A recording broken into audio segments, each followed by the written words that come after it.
This is a conversation with Dr. Jonathan Downar, Psychiatrist and Associate Professor at the University of Toronto in Canada. Dr. Downar is one of the leading TMS researchers in the area of protocol development. In this interview, Jonathan gives us some inside information about his recently published preprint study describing a new TMS delivery method gaining around 90% response and delivered in just one day.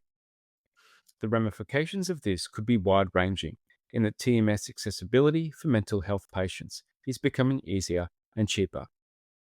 We discuss whether TMS could even become feasible as a first line treatment from not only an effectiveness perspective, but also a cost effectiveness one as well.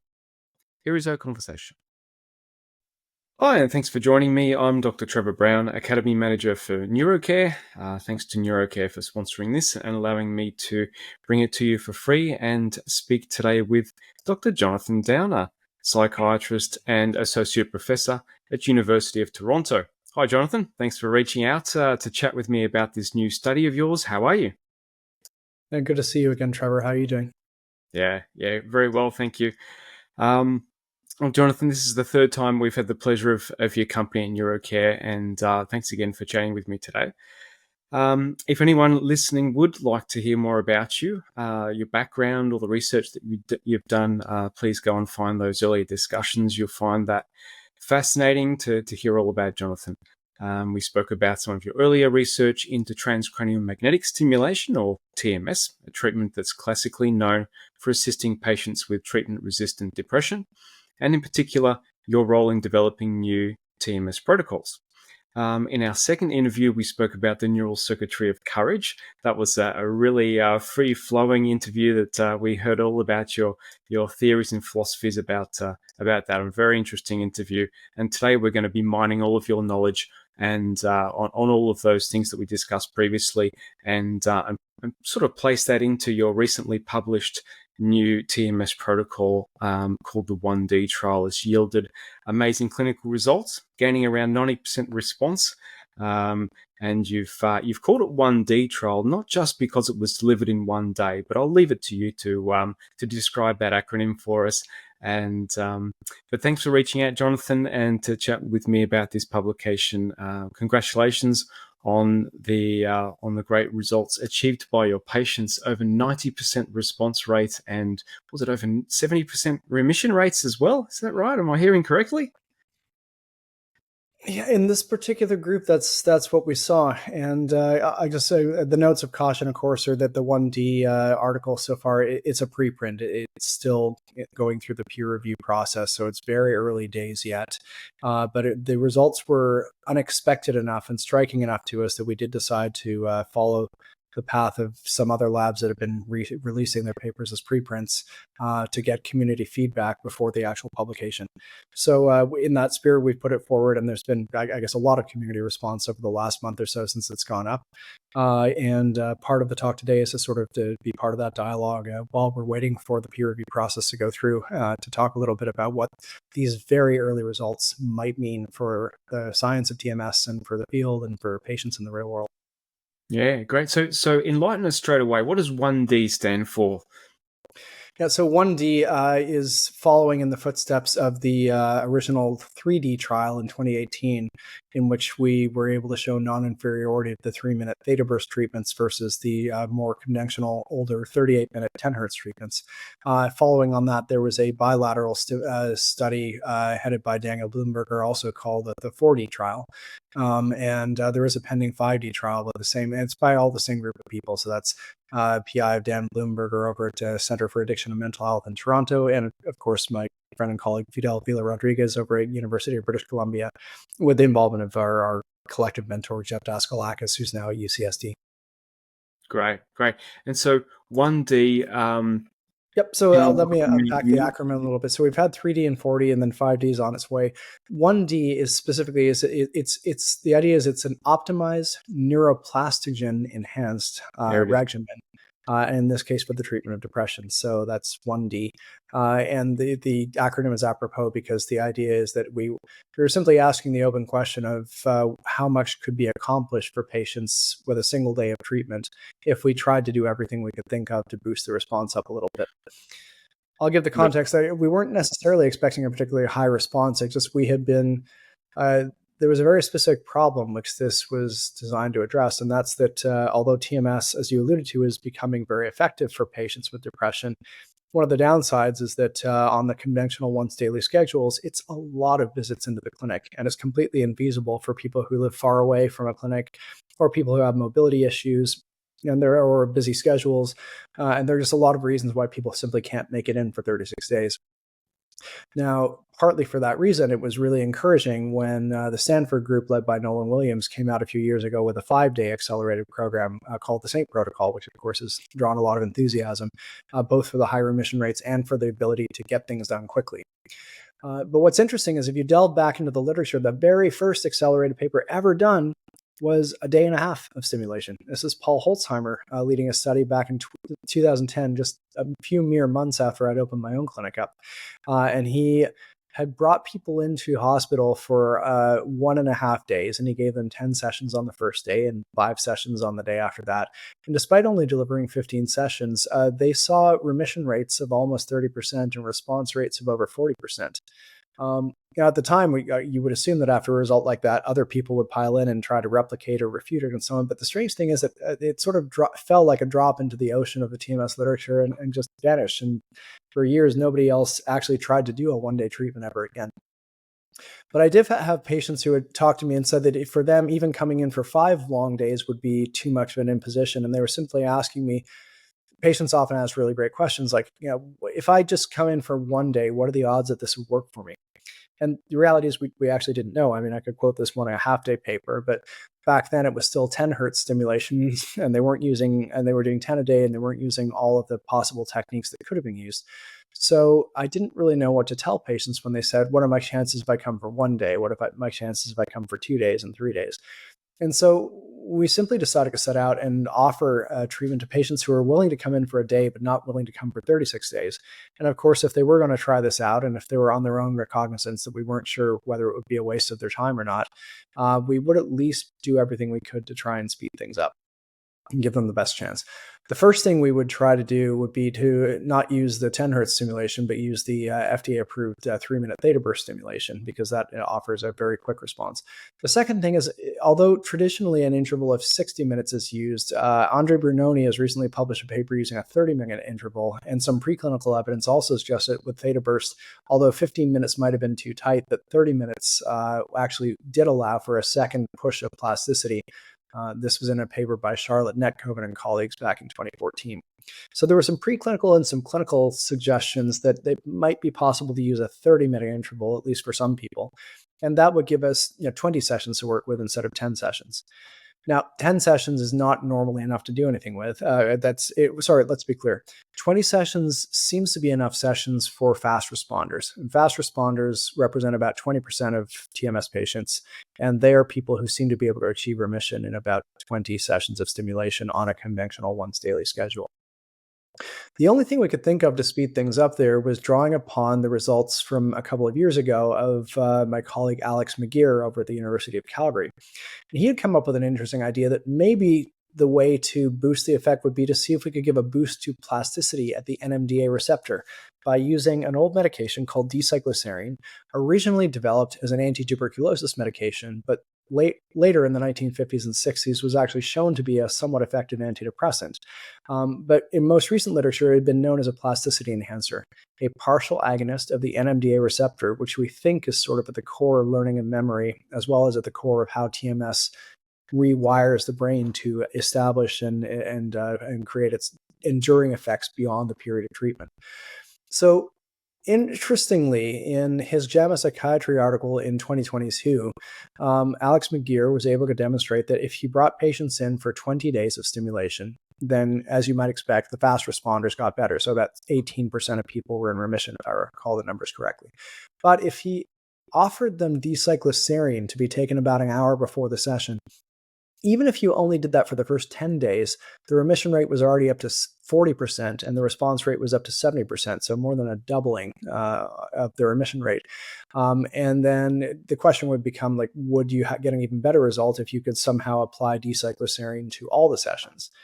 So if you're going to do 20 sessions in a day, we thought, well, let's apply D-cycloserine. It has a pretty long half-life. It'll stick around longish. It'll stick around in the body for long enough to hopefully cover most of the sessions.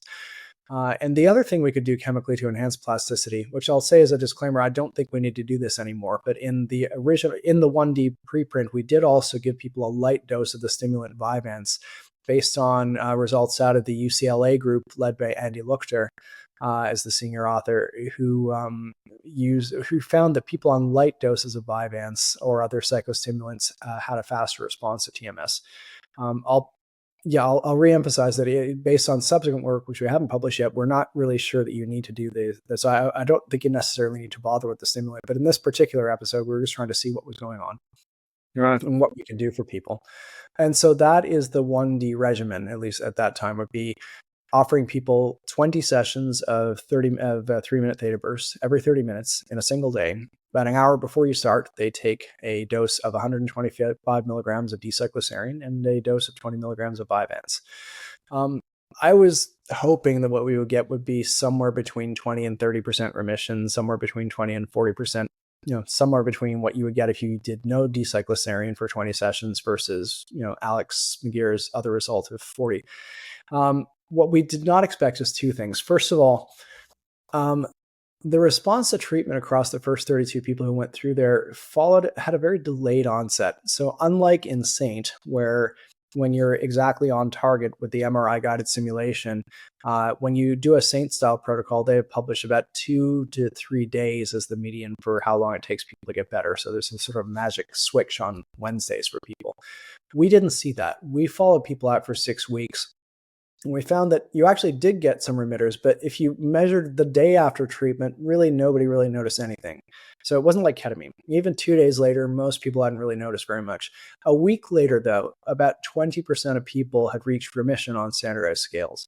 And by the way, these were just very kind of run-of-the-mill TMS patients from community TMS clinics designed to be representative of the actual patients that you find in clinical practice. Just people who, would have been cleared for TMS, but either their insurance wouldn't cover them or they just couldn't make it in for 36 sessions. So, but in every other way, sort of fairly representative patients. What we found is about 20% of them were in remission 1 week after treatment. But then by 2 weeks after treatment, 40% of them were reporting remission scores. And by 3 weeks after treatment, it was about 50%. And then 4 weeks after treatment, 60%, and then gradually plateauing out around 75% remission and 90% response by the time you get to week 6. What was nice was the durability. So when you enhance neuroplasticity, it also seems to be enhancing the durability of the treatment. So even out to 12 weeks, the numbers really hadn't slipped at all. And the average, you had about the same number of responders and remitters at 12 weeks as you did at 6 weeks. So quite a nice, strong, durable response from this day of treatment, except it's very delayed. Can I ask, Jonathan? I mean, you've given us a wonderful overview of the 1D trial and all the methodology of it. What strikes me is that this response isn't the same sort of curve as you'd get in the same trial, but it is sort of a delayed, 6 week to 12 week response rate, which is similar to that of a normal TMS course, where you do every day for 5 days per week. So you've got a difference in the way that it's administered, which makes it more accessible to people to only come in for 1 day, but you've still got to wait for that period of time for it to actually take effect, which begs the question, is it a similar effect of the TMS on the brain as to what's happening in a regular course? Yeah, it's really interesting. And thanks for drawing that parallel because indeed, based on the work of my colleagues, Yossi Berlau, and led by the senior author Noah Phillip over at Brown University, they tried a bunch of different functions to fit to the response curve that happens in TMS trials. And maybe not on an individual basis, but on a population basis, the exponential decay function, or EDF, is the function that seems to be a very, very nice fit, not only for TMS, but also they've been able to show this works for a lot of different antidepressant trials. An exponential decay function seems to very nicely model the curves of response that you see. So what's weird is we get a very beautiful exponential decay curve looking trajectory on average in these patients as well. And you're right, it plays out over about 6 weeks, which is very similar to traditional once daily TMS.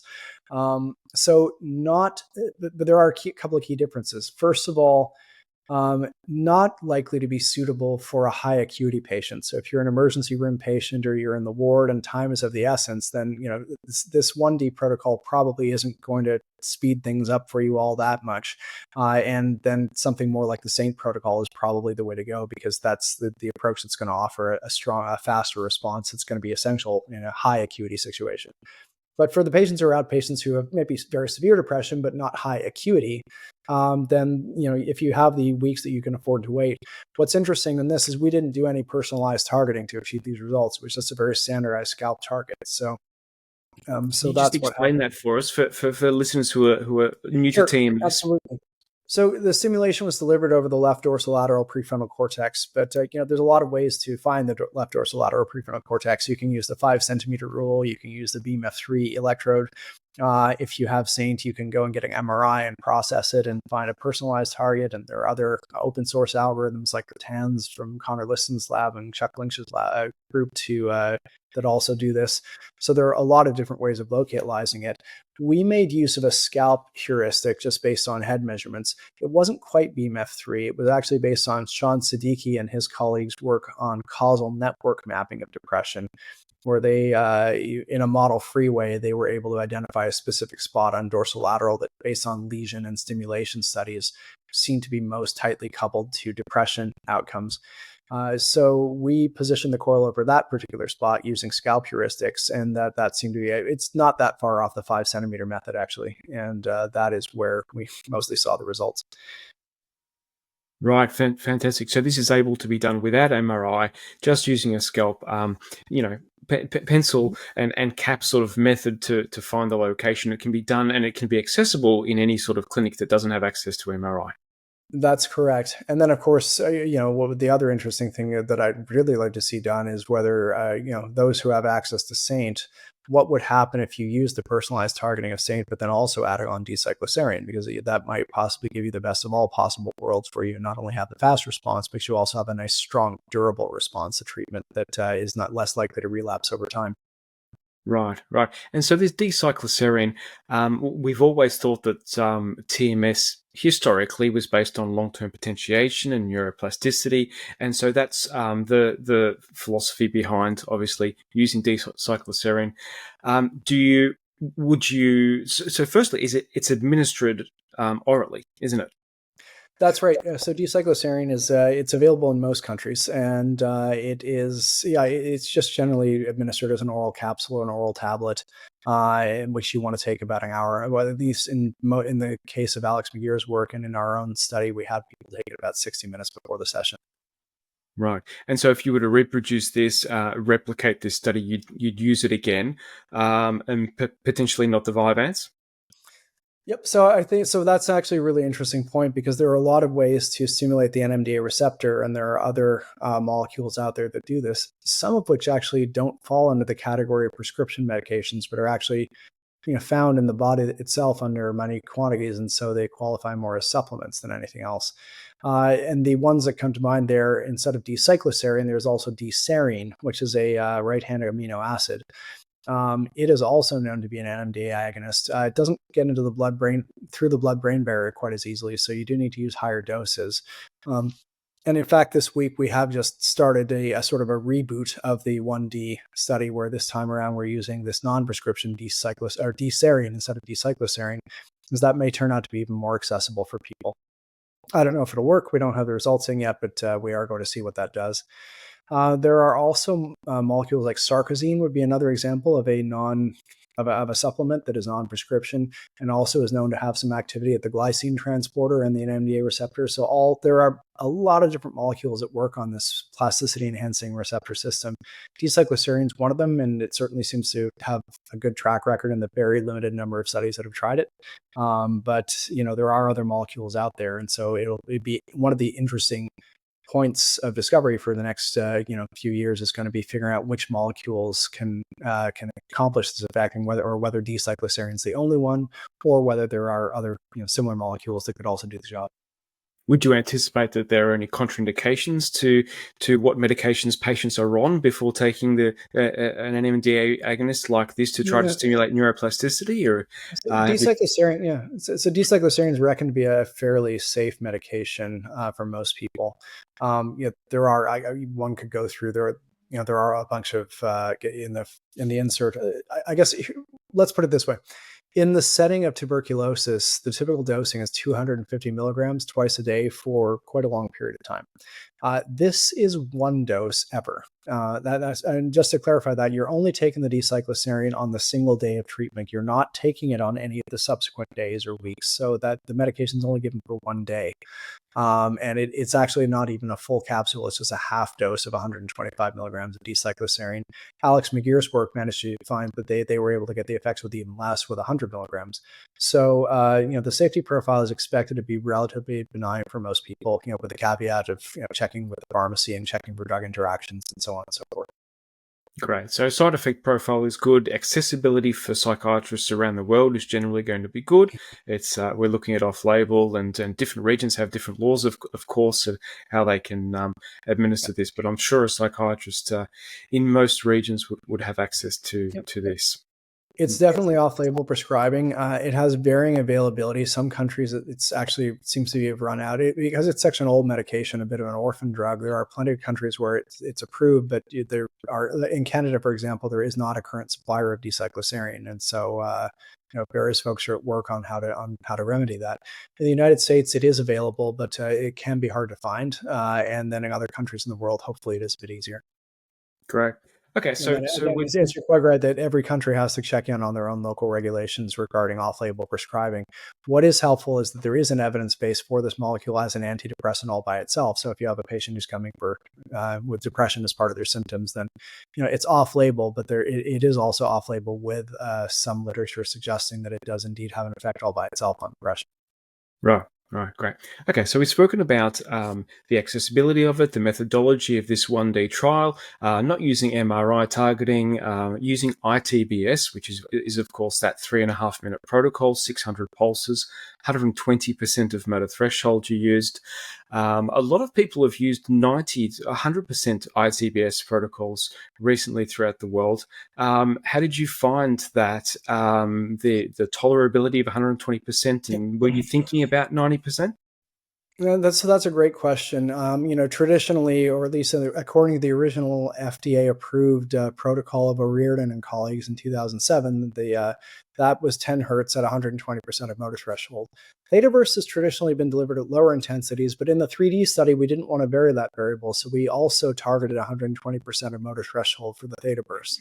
Subsequently, Paul Fitzgerald, in a study led by Leo Chen in Australia, had a 300-person study, and 2 of the 100-person arms involved theta bursts at 120% and versus 80% of the motor threshold. And the folks at 80% did just as well. So 120% may, in this context, be not necessary in order to achieve the therapeutic response. I will say that in the 1D series, we've gone through, and among the remitters were some people who the titration only ever got them up to about 60 or 70% of their motor threshold as the maximum, and some of those people actually were among the remitters. Brain imaging studies looking at activation from theta bursts and various other patterns of stimulation has shown that you can get some activation even down in the basal ganglia with stimulation as low as 75 or in some cases 50% of the motor threshold. So I think we still need, that's a really important parameter to try and nail down.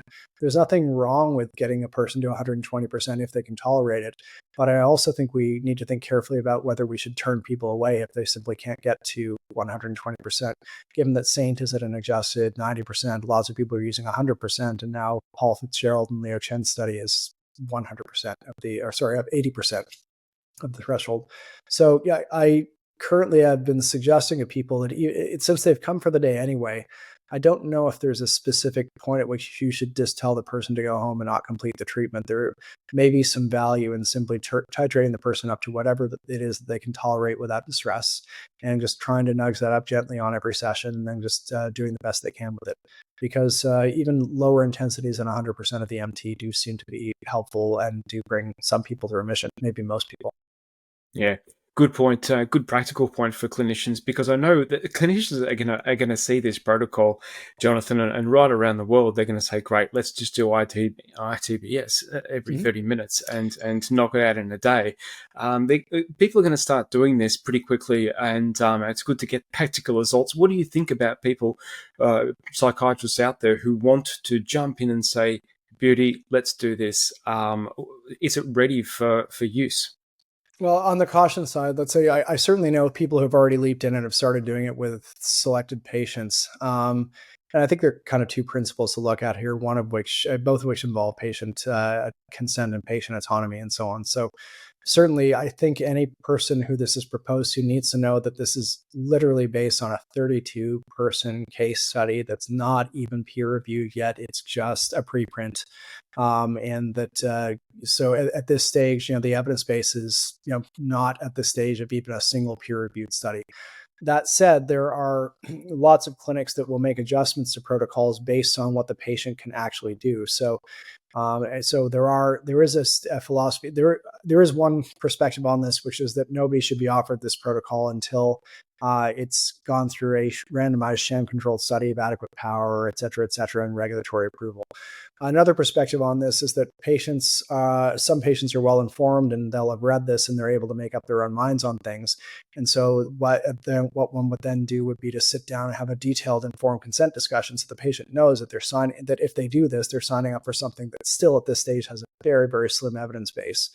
And then you may have a patient who says, yes, I know all of that, but at the moment I'm severely depressed. I'm not going to work and I'm almost suicidal. And I live 5 hours from your clinic. So it's just simply not possible for me to come in for 36 days. So it's pretty much this or nothing. And I'm willing to accept the risk. And if you have a fulsome discussion and the patient, clearly is capable of consenting to this and showing autonomy and understands the sort of the uncertain benefit of this against the known risks of staying depressed, and then chooses to proceed on that basis. I think that from some people's perspective, there's an argument to try this now for somebody who knows what they're getting into. I don't think that applies to every patient, so I do think you need to sort of assess your patient and figure out how much are they able to grasp and understand the fact that this is very, very early days yet. But that said, I do know that there are folks who have patients who are in circumstances like that where they really do need help with something, and the TMS on a standard schedule is not practical for them, and even a 5-day version is something they can't do. So you're certainly on safest ground to offer them conventional once daily, or semi-accelerated using a 5-day protocol and so on. And the 1-day protocol, I think, at this point should be used only in situations where you're totally sure that the patient is not able to do some more conventional, well-established protocol, and you're totally sure that the patient has had a good informed consent discussion with you and understands that they're getting into something that's still pretty new. Yeah, Or look, yes. yeah, no, it is pretty new, but at the same time, there have been a lot of accelerated protocol studies undertaken already with iTBS. So the safety profile is very good, and obviously, a risk-benefit ratio needs to be understood between the patient and doctor. But we're looking good, and you talked about an RCT and replication of this. What sort of aspects? How would you design a control study now that you've got this data in an open label study with these excellent results of 90% response, 70% remission? What would you do now as a control group to try to tease this Yeah. apart? What's actually made this difference? It's a fascinating question, and fortunately, I think we have a lovely TMS community of collaborating researchers who are going to try a lot of different patients, because there's more than one question that one can address. And I'm going to suggest that one reason we're not proceeding directly to the RCT is because I think there's some further piloting we'd like to do to try and understand what further optimizations are there. I've had one investigator propose to me that they'd like to see if they can reduce the interval down to 20 minutes, because at 15 to 20 minutes, you can now fit the entire protocol into a standard 8-hour workday, which is just easier for scheduling as well as being easier for the patients. I do know of one individual who underwent a version of that under another prescriber's care and seemed to do quite well with a 15 to 20 minute protocol purely anecdotally. So I've got one group that's interested in that. I've got another group that's interested in looking at adding on more than one brain area. So some folks have been interested in orbitofrontal TMS, and it is possible on every session to add 1 minute of orbitofrontal. A lovely study led by, or senior authored by Valerie Voon out of Cambridge suggests that, at least for accelerated protocols, adding on orbitofrontal might speed things up so people they feel responsive more quickly. So that's an interesting thing to do. As I mentioned earlier, D-cycloserine seems to be doing what we want so far, but there are other molecules like D-serine that might be even more accessible and even have a good safety profile that are worth taking a look. So there's a few little fiddlings and optimizations that probably are worth taking a look at before we commit to a randomized control trial. Now, with those out of the way, and say what questions come up for a trial, you could ask a few different things. You could ask, number one, what's the role of the DCS? So that would be a trial comparing a group with 20 sessions on sham medication versus 20 sessions on D-cycloserine or whatever neuroplasticity regimen that you're using. That would in many ways resemble almost exactly Alex McGear's study from 2022, except with the regimen compressed to a single day. The attractiveness of that, of course, is these studies can be done quite quickly because you can treat a patient every single day. In fact, you can, even by dovetailing patients in the schedule, you can get up to 3 patients a day through the protocol, which is kind of neat to live in a world where, if this does pan out, then a single TMS system operated proficiently could treat 3 new patients every day, 15 new patients every week, 780 patients a year on a single system. That would be just a real game changer for wait lists around the world. So that's one possibility. Another one would be looking at the interval. So I've heard people talk about doing a stimulation where they would study, a 30-minute interval versus a 0-minute interval. Just do all the pulses in 1 hour. So 3 times 20 would be. So for those people who believe that TMS outcome is just accumulated pulses, then you could imagine a study where you do all the pulses without any gaps, just over 1 hour in the chair. And there are existing studies that involve 1 hour interventions for TMS. There's plenty of studies out there so people do seem to be able to sit in the chair for an hour a day for 30 days. So they can certainly sit in the chair for an hour for 1 day. And that would hopefully clarify the role of the interval. And again, there may be an interaction with D-cycloserine. So it's possible that everything we think we know about the intervals that are necessary between TMS changes when you start adding neuroplasticity and stimulants and so on into the mix. So there's a whole bunch of questions to be answered there. But one of the most interesting things I've heard proposed is that in some ways, the cost of delivering 1D is actually, like, the cost of delivery ends up being quite favorable because you're really only asking for 1 hour of chair time. As I mentioned, you can bring 3 patients in and treat them for a day. So in public healthcare systems, the cost of delivery of a treatment where 3 people can go through a TMS chair in a day is not $15,000 a course or $10,000 a course. It's well under $1,000 a course. In a well-funded public system, it may be that you can actually deliver an entire course of TMS for more like $500 or $600 or $700. At that point, it starts to become somewhat comparable to medication. And so one proposal that I have heard that is interesting would be to have to look at first-line depression patients. This is patients who have not previously been treated with anything and are showing up with depression. Because we know that on average, the SSRI remission rate is supposed to be around in the 30% range. And at least for 1D, we're seeing something like double that. So one could imagine a study in which one arm gets sham 1D TMS for a day and then takes 6 weeks of a actual SSRI antidepressant, a first line, whereas the other group gets actual 1D TMS and then goes on a sham antidepressant for the following 6 weeks, and then simply track the outcomes over those 6 weeks with a follow-up at 12 weeks. I think that could be really fascinating because if we saw a clear advantage for TMS over depression, then we might really start to ask ourselves, are we ready for TMS as a first-line intervention, not just from an advocacy perspective, but knowing that the economics are actually going to be somewhat comparable, that it's not going to cost the system a whole lot more to have someone do 1D than to go on depression. And if the outcomes are that much better, I think that could really spark some very productive debate among policymakers within healthcare systems. That's a really exciting proposition, isn't it? Because we've, generally used TMS as a second line before ECT, but after failure of 2 or 3 antidepressant medication dosages, well titrated, etc. And we've had lots of cost analyses in different, regions and health systems to see that TMS was well placed as a second line treatment, but to be able to have that accessible and cost effective as a first line treatment now, that'd be really exciting. So I love that thought, Jonathan, of comparing it against antidepressant medication. Fantastic. So where to from here? This can be applied in this can be applied in a clinical setting. It can be applied in a hospital setting. The barriers to doing so are probably some replication of these studies, some RCTs. Do you have anything in the pipeline? Have you started the next replication of this already? So I would say if we back up, I mean, technically the first step here is going to be actual publication. So this does have to go through the peer review process and be rigorously looked at. But I think one reason it's caught people's attention is because it's so easy to test it and falsify it or not falsify it. So I mean, pretty much everyone who's got a clinic is looking at this going, well, look, I mean, I can wait for peer review, but I could also just get 3 or 4 patients who are having trouble accessing TMS, and I could just do this in my clinic and see how they do. And if the remission rates really are that good, then it should be pretty obvious that something is happening. So I neither encourage nor discourage people to do this. And in any case, regardless of what I say, people are going to do what they're going to do. But so I think from our perspective, the first thing to do is to shepherd this through the peer review process and hopefully then successfully, so we have this accepted in a journal.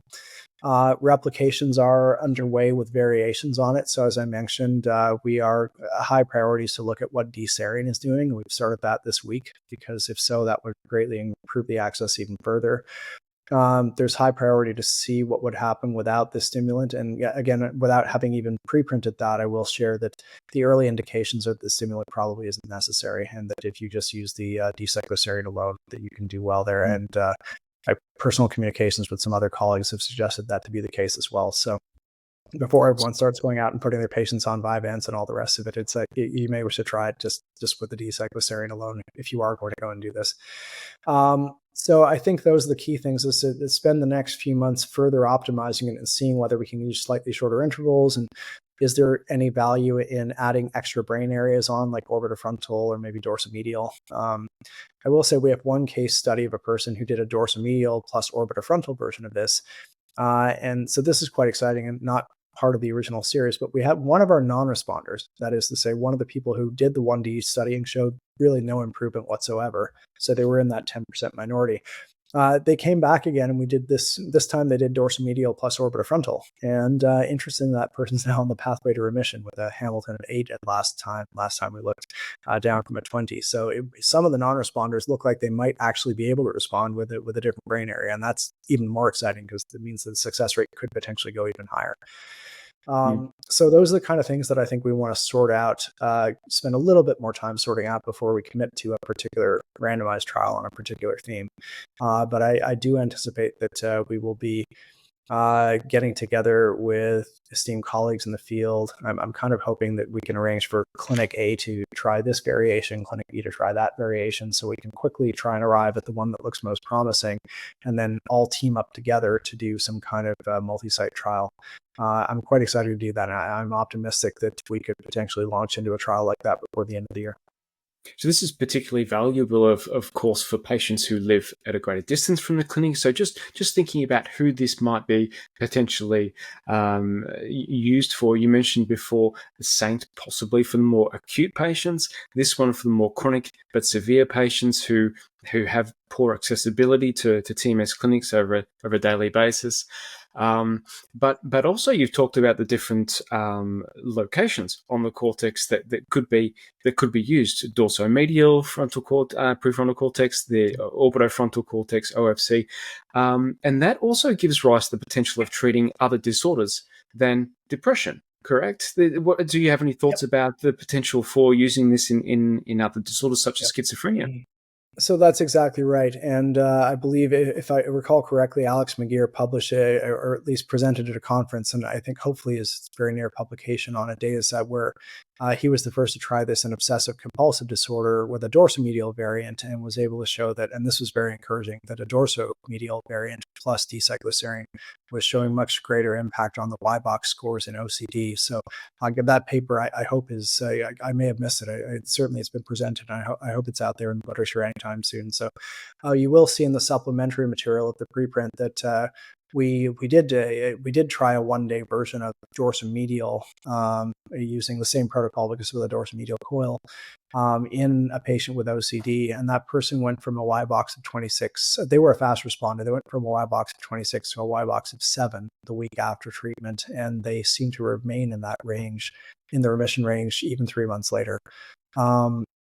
So that's looking quite encouraging for other indications. We have a series underway now where the primary presentation is not depression, but rather anxiety.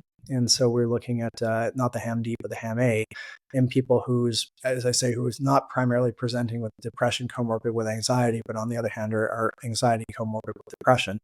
And we're early days yet. That data is not all still in yet, but it's looking good. It's looking like that is promising there.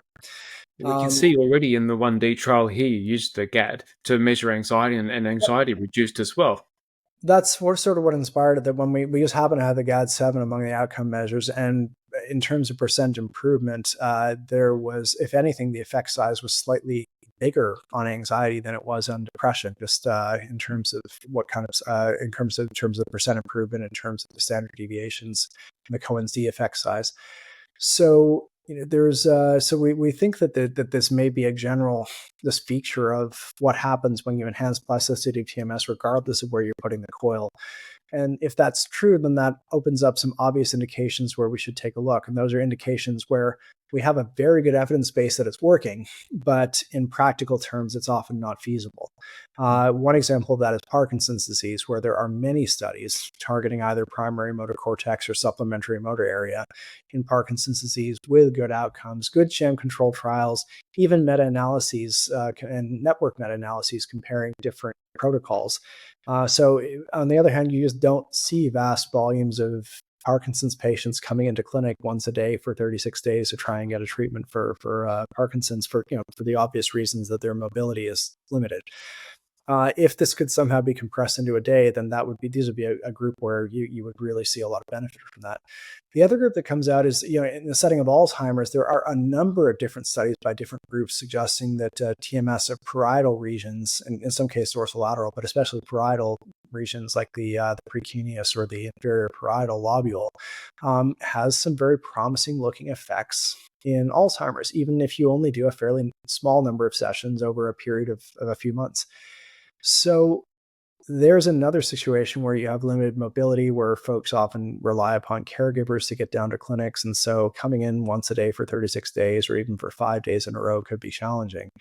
But if there was a way to bring people in for half days or full days once a week, then once every 2 weeks, then once a month or something, that would be fairly similar to the schedules that are already being asked of these patients when they're coming in for the monoclonal antibody treatments that are being used to clear the plaques and tangles out. Most of those involve coming in every 2 weeks or once a month for an infusion, which opens the question, since they're sitting there in the clinic anyway getting the infusion, why there's not really a lot of downside to bringing out a TMS coil and offering them some TMS as well. And so, and then for the people who don't want to do the infusions, or for whatever reason can't access them, you could just do the same thing except without the infusion and just give them TMS. So there are some really exciting indications for TMS that I think could be turned from theoretically interesting but not practical into actually practical, if the 1-day neuroplasticity enhanced regimens can also be applied to them.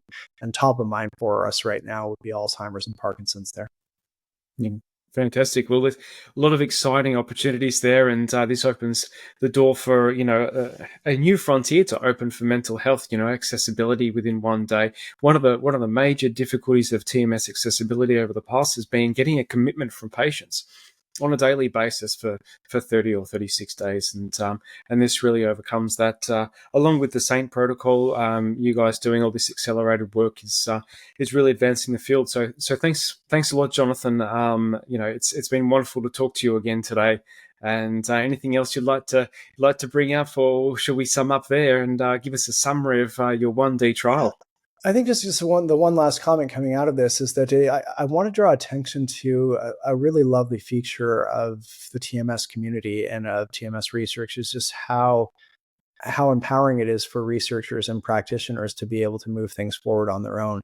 When we live in a world of pharma where effective pharmacological agents are increasingly harder and harder to find and can cost, $1 or $2 billion to develop and might take 20 years or so, it's really quite remarkable that on a budget of maybe only $2 or $3 million and on a timeline of only a couple of years, that it may be possible to get an FDA indication for in theta burst, for example, in the case of the 3D study and so on.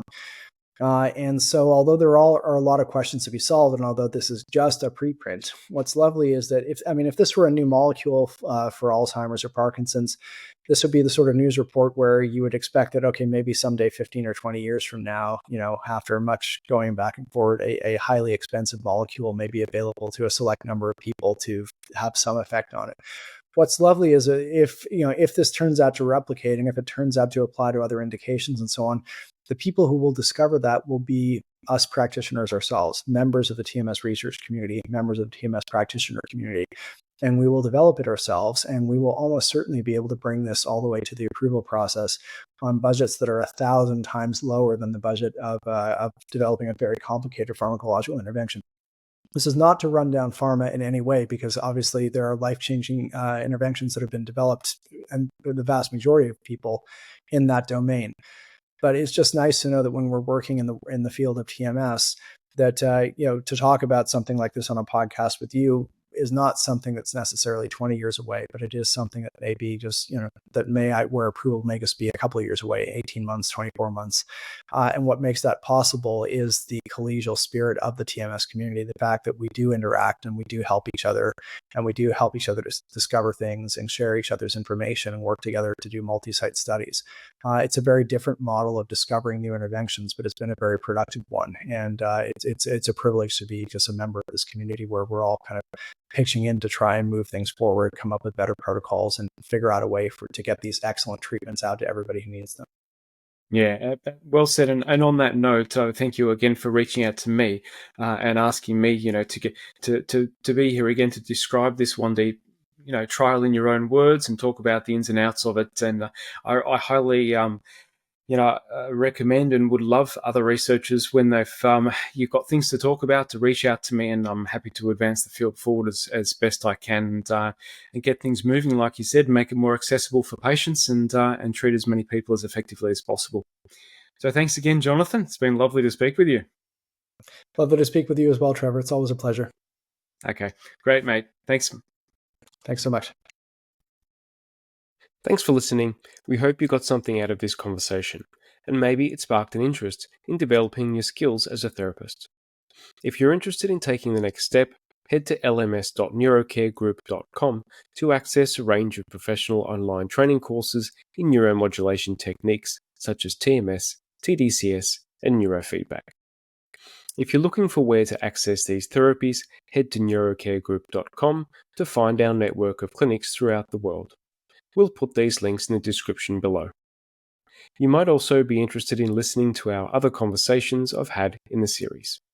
Be sure to follow our channels on YouTube, Spotify, or however you subscribe to your podcasts, and listen to other conversations I've had with a range of experts in the field.